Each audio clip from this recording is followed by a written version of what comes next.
Halo, assalamualaikum. Kembali lagi dengan saya, Dokter Mirza. Oke, hari ini aku akan menceritakan tentang apa aja yang perlu dipersiapkan pada anak-anak yang mau melakukan sunat atau sirkumsisi.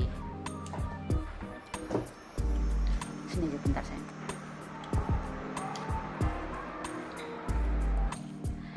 Jadi, persiapan yang pertama adalah kita harus mengetahui apakah anak tersebut mengalami gangguan perdarahan. Contohnya kayak misalkan kena luka, jadi perdarahannya itu lama sekali sehingga tidak bisa perdarahannya itu berhenti secara cepat atau istilahnya mampet gitu kan dalam bahasa Jawanya. Kemudian yang kedua, apakah pasien ini mengalami riwayat penyakit, contohnya ada penyakit jantung atau mungkin dia ada penyakit paru-paru atau ada penyakit lainnya yang menyertai. Kemudian apakah pasien ini dia memiliki alergi obat, contohnya dia minum obat tertentu atau dia diberikan obat bius tertentu dia langsung alergi. Jadi contoh alergi pada anak bisa kayak sesak, kemudian timbul ruam-ruam pada seluruh tubuh, gatal-gatal pada seluruh tubuh kayak gitu. Dan yang terakhir, apakah anak tersebut sedang mengkonsumsi obat-obat tertentu, contohnya kayak dia itu sedang minum obat-obat anti kejang.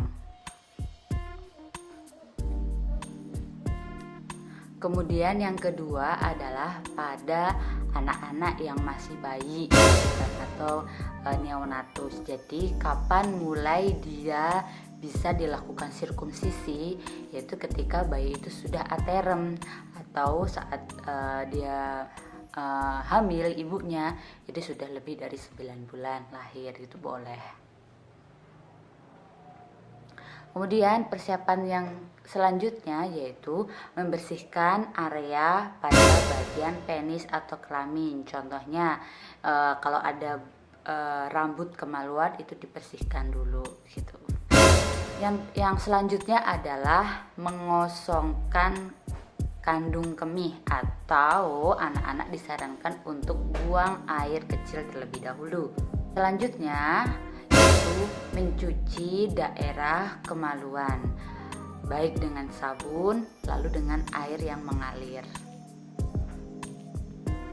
Kemudian dilakukan pemeriksaan. Jadi pada bagian anusnya itu kita pastikan bahwa kulitnya atau istilahnya prepotiumnya itu dia tidak lengket, ya, tidak ada pelengketan. Kemudian bisa di istilahnya retraksi atau kalau bahasa awalnya namanya bisa ditarik gitu kan, ditarik gitu. Nah, terus kita juga memastikan bahwa lubang pada penis atau dalam bahasa kedokterannya yaitu meatus uretra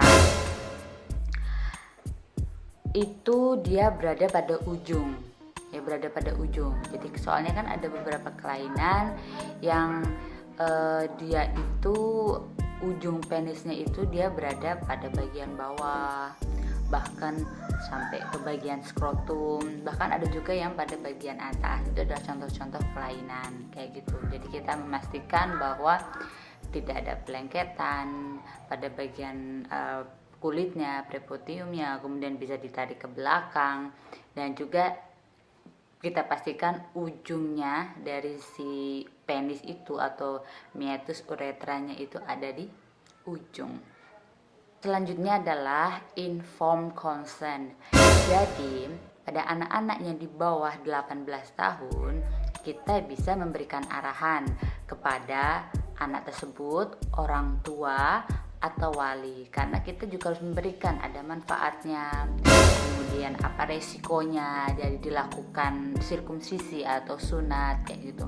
Dan yang perlu diperhatikan juga bahwa anak tersebut wajib dia memberikan istilahnya persetujuan mau dilakukan sekarang atau mau dilakukan di kemudian hari, karena anak pun juga berhak untuk memberikan keputusan dengan pertimbangan orang tua juga. Lalu untuk menenangkan pasien yang bayi atau masih anak-anak gitu, jadi orang tua itu dapat melakukan pembedongan, itu bedong pada anak tersebut ya.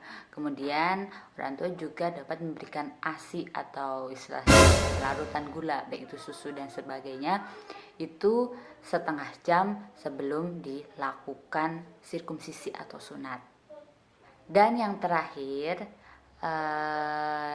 dokter bisa memberikan anti nyeri gitu kepada anak tersebut 1 jam sebelumnya atau setengah jam sebelumnya pada anak untuk mengurangi rasa nyeri saat dilakukan sirkumsisi atau sunat. Nah, itu aja sih yang perlu dipersiapkan pada anak-anak, kemudian dokter dan keluarga sebelum dilakukan sirkumsisi atau sunat.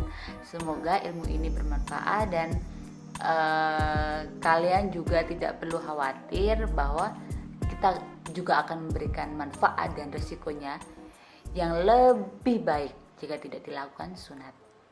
Terima kasih, semoga membantu.